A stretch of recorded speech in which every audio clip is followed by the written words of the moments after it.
prize! The black car is mine!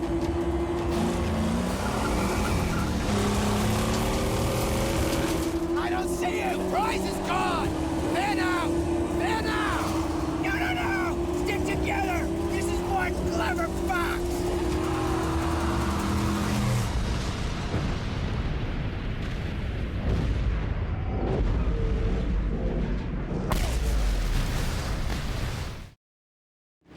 And welcome back guys to Leo Gaming. Let's dive straight in with the synopsis. Mad Max is an action-adventure video game based on the Mad Max franchise, developed by Avalanche Studios and published by Warner Bros. Interactive Entertainment. In the game, players control Max Rokotansky as he progresses through the wasteland, building a vehicle, the Magnum Opus, to do battle with a gang of raiders led by Scabrous Scrotus, and to reach the storied Plains of Silence, where he hopes to find peace. Mad Max emphasises vehicular combat in which players can use weapons and armour upgrades on their car to fight enemies. Set in a post-apocalyptic wasteland, can you drive to survive? I've got to admit guys, I absolutely love this game. This was so underrated. I really don't know why this wasn't made such a big deal. I mean, it was made a big deal, I do remember it. But this is such a fantastic game. It's like one that's just been buried under. Yet the game is absolutely superb. I mean, Avalanche Studios did such a great job with this. I mean, I would love a sequel to this game now. It is, 6 years old, this game now? But it's such a fantastic game. Everything about it is done absolutely spot on. There is barely anything wrong with this game. There were a couple of bits, but there is barely anything wrong with this game. Anyway, guys, that is my personal opinion on it. Let's move on with the review. So, starting off with the visuals, guys, you are going to get a desert wasteland of canyons and caves. Now, I've got to say, this game is visually stunning. And also, with the new FPS Boost, so the minimum is 60 frames per second, makes this game look and run absolutely superbly on the Xbox Series X. You also get sandstorms. You can see the sandstorms look absolutely amazing. You can see them coming from a distance, and it also affects the sight when it eventually hits you. You can't see too far in front. You can see just in front, but not too far ahead. The vehicles are detailed. They look like they belong in the environment. They've recreated the vehicles pretty much to a T within the Mad Max franchise. The characters are detailed. They look absolutely great. They're all unique. All the enemies are unique. All the bosses are unique. Even Chum Bucket is unique. The explosions and the smoke effects are also fantastic for this game. You can see from a distance the smoke and the fire effects from a distance. You can also use photo mode and zoom in on the explosions, and they look absolutely fantastic. This game, like I say, this game just looks visually stunning. For a game that's 6 years old, wow, this looks far better than a lot of games you get now. And that is saying something for a game that's 6 years old. So guys, visually absolutely stunning. Moving on to sound. Now, there's not much of a soundtrack to this game, I will be honest. You mostly hear sounds of enemies roaring past and howling winds. That's what you find as you're running about traversing this landscape. You just hear howling winds and other enemy vehicles roaring past you. The only negative I will have to the sound, anything to do with sound on this game, is Max's voice himself. He sounds so dull and characterless. It is unreal. I mean, he has no personality, even in his voice. There is no personality in the main character. That is where I think they let down on the sound within this game. He sounds dull and boring. But apart from that, everything else to do with sound sounds great. Like I've always said, I'm not an sound expert, so I'd only pick it up if I find it's a negative, really.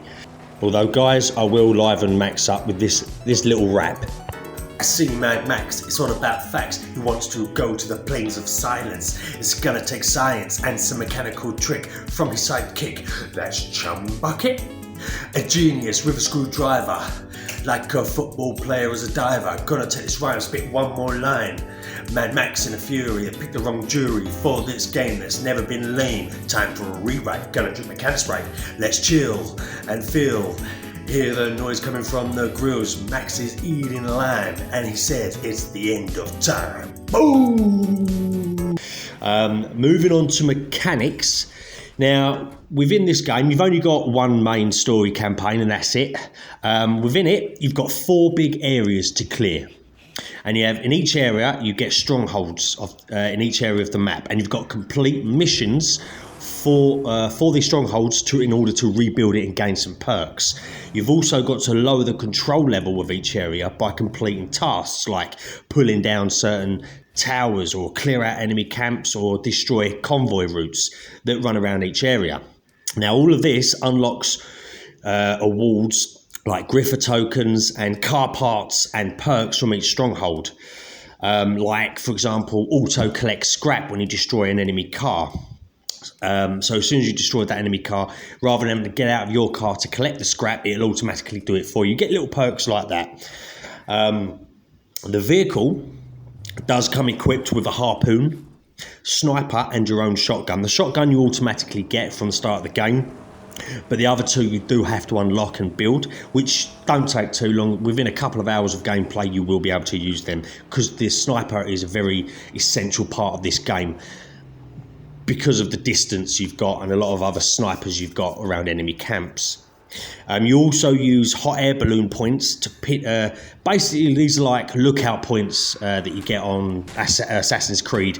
You go up in the hot air balloon, you use your binoculars, and you basically tells you the little pins what they are and where they are. Basically, it just unlocks all of the points of interest within that area. Like I just mentioned Griffin Tokens. These are basically skill points. Griffin is like a mystic wanderer who spiritually guides Max with inner meaning to find his lost soul. And basically what he does, he allows you to spend your skill points, or Griffin Tokens as they've called it in this, on various different skills, which I won't go into because most games do skill points now, and they generally do the same thing, like increase your health, increase ammo capacity and stuff like that. There are some other little mechanics which I think some are good, and there's one that doesn't really use. You get the water canteen. Now you fill up your water canteen at certain points on the map, and this is used as your health bar. This gives you back your health. The same with food. You also gain health from eating food you find around the map, like dog food or tins of maggots at some points. So yeah, those 2 are to do with your health. You also, dotted around the map, you get these what they call wastelanders, who dish out prolonged side missions. Like, for example, in Assassin's Creed, you get those prolonged side missions where you've got to look at the constellations and origins and, you know, those sort of prolonged side missions, or they give you hints about an enemy camp that you're nearby. So always make sure you talk to these wastelanders, because they can come in useful and they do unlock rewards when you complete their missions. The one that I find that you don't use that much is the fuel. You're supposed to top up your car with fuel. Now, they make an emphasis of this at the start of the game when you first meet Chum Bucket and you're driving out, that you've got to collect fuel. Now, that's pretty much, you might have to do it once or twice again, but it depends how long you're out for. Now, I found I was always coming back to the stronghold. Now, when you come back to the stronghold, it automatically refills your car once you've unlocked that perk. So you don't actually find you need to keep refueling the car, which is good in a way because it's such a vast landscape. You don't want to be really, you know, if you break down somewhere, I think the developers knew that if you break down somewhere, you're just going to quit the game and reload your last checkpoint. You're not really actually going to physically walk to the nearest, you know, fuel can you can find. Nobody's actually going to do that. So it's sort of implemented it, but they sort of haven't as well.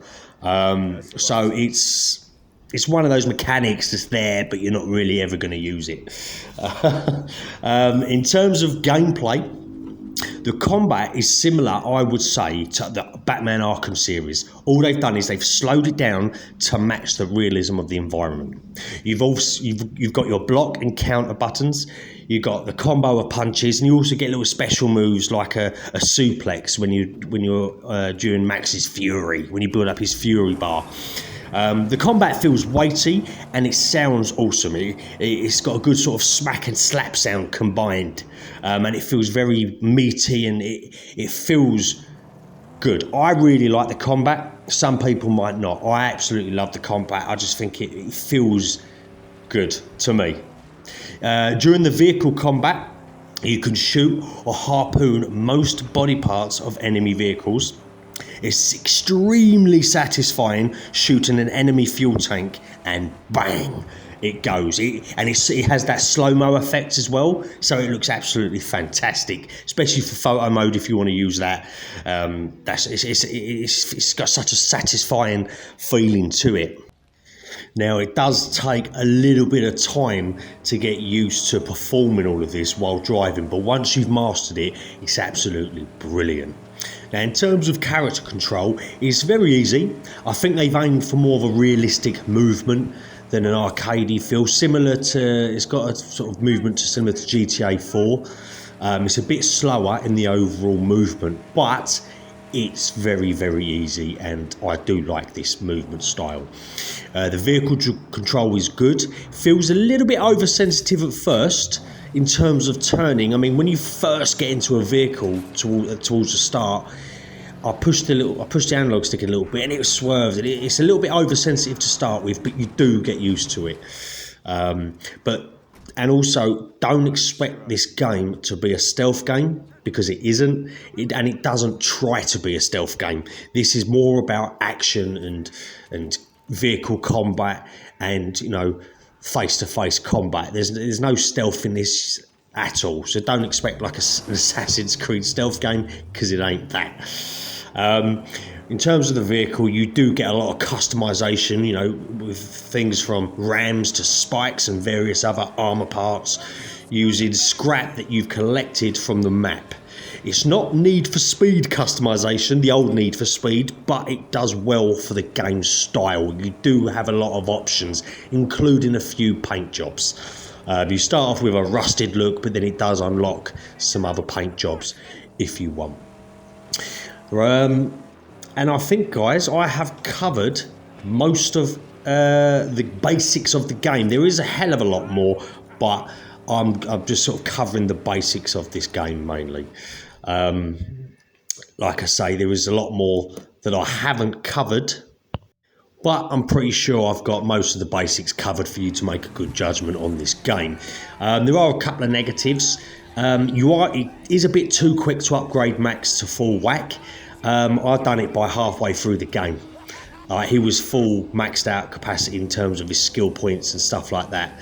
And the other negative is his voice, like I mentioned earlier, is dull and boring. But apart from that, I'm really surprised this game didn't get so much more given to it back when it was released. It's such a fantastic game. I've played it 3 times now. I'm on the 3rd run because it's such a fantastic game. It's one of those games where I feel like playing Mad Max. Does that make sense? Like, if you haven't played it for a year, I fancy playing Mad Max, and then as soon as you start it up again, you're straight back into it. You feel like you're straight back into the game. It's absolutely fantastic. So I do suggest you go out and buy this game, and especially with the Series X. If you've got an Xbox Series X, you get that FPS booster, and it is even better. I'm not saying taking away from the PS4 or the Xbox One versions, but they're still very, very good. But it does give it that extra boost with the FPS booster. So guys, that is the end of my review. I hope you enjoyed the mid-wrap. Oh, that was, you know, that's like a little glimpse into my rap career, you see. No, I'm only joking. Anyway, guys, I hope you enjoyed this video. If you do enjoy my content, please don't forget to hit the like and subscribe buttons, because I love doing this. I absolutely love making these videos, and I really would love for more people to see them. And yes, hope you enjoyed, And please check out my previous video, which was Retro Tuesday, Doom, the classic, which is up on your screens right now, guys. And there's nothing else left to say, but thank you very much for watching, and I will see you soon. Bye.